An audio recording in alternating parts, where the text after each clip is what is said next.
Hello and welcome to Money Girls Quick and Dirty Tips for a Richer Life. Today's topic, a golden nest egg.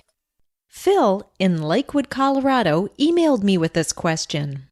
I was listening to your archives, and in episode 46, you mentioned that gains on gold ETF shares held for more than a year would be taxed at the higher collectibles rate of 28%. Rather than the long-term capital gains rate of 15%.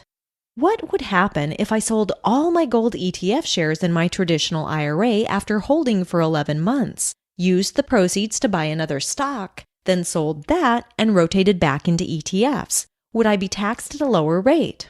Great question. The answer to this question isn't as straightforward as you might think at first. In fact, finding an answer to this question was a bit of a wild goose chase. The IRS considers owning physical gold or silver, including shares of exchange-traded funds that hold gold or silver for you, to be the same thing as owning a collectible. And you're right, Phil. The long-term capital gains rate on collectibles is 28%, not the 15% that applies to stocks and other investments, which is really unfortunate.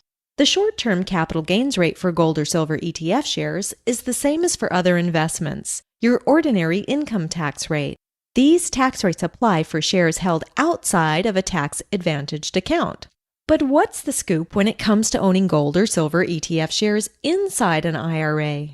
Although you can own almost any type of asset in an IRA, the IRS prohibits owning collectibles in an IRA, including metals and coins, except for certain kinds of bullion and certain coins minted by the U.S. Treasury. According to IRS Publication 590, quote, if an IRA invests in collectibles, the amount invested is considered distributed in the year invested, unquote. The account owner would have to pay a 10% penalty on the amount invested in a collectible since it would be considered an early withdrawal. Ouch! This makes it sound like owning precious metal ETFs in an IRA isn't such a good idea. But are gold and silver ETF shares held in an IRA really considered to be collectibles? Now, you'd think the answer would be yes. After all, they're considered collectibles when you buy them in a regular brokerage account. But the answer is really surprising. The IRS has made an exception for gold and silver ETFs held in an IRA.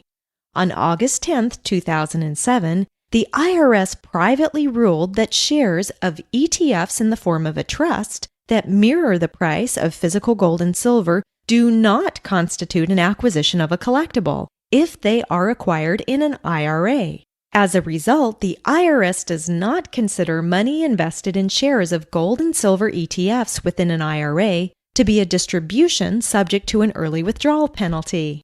This is really good news because it means 1, you can hold shares of gold and silver ETFs in an IRA, 2, the money you've invested in gold or silver ETFs in an IRA won't be considered an early withdrawal, and 3, you won't be subject to the 28% long-term tax rate on collectibles on those shares. So there's no reason, at least at this time, to worry about how to avoid the collectibles tax rate when holding gold or silver ETF shares in an IRA. It doesn't apply. And remember, withdrawals you take from a Roth IRA when you retire will be completely tax-free, whereas withdrawals you take from a traditional IRA when you retire will be taxed at your ordinary income tax rate. I've posted links to the IRS private letter rulings for gold and silver ETFs at the end of the transcript for this episode at quickanddirtytips.com. So here's wishing Phil and everyone a nest egg that's golden. Today, I'm giving away a copy of the ABCs of Gold Investing to Phil for asking such a great question. Congratulations, Phil, and be sure to check your email for instructions. Cha-ching, that's all for now, courtesy of Money Girl, your guide to a richer life. As always, everyone's situation is different, so be sure to consult a tax or financial advisor before making important financial decisions. This podcast is for educational purposes only and is not intended to be a substitute for seeking personalized professional advice. Send your questions or comments to money@qdnow.com or call them into my voicemail line, 8776-RICHER. And when you have a free moment, I'd really appreciate it if you posted a review at iTunes. Oh, and one last thing.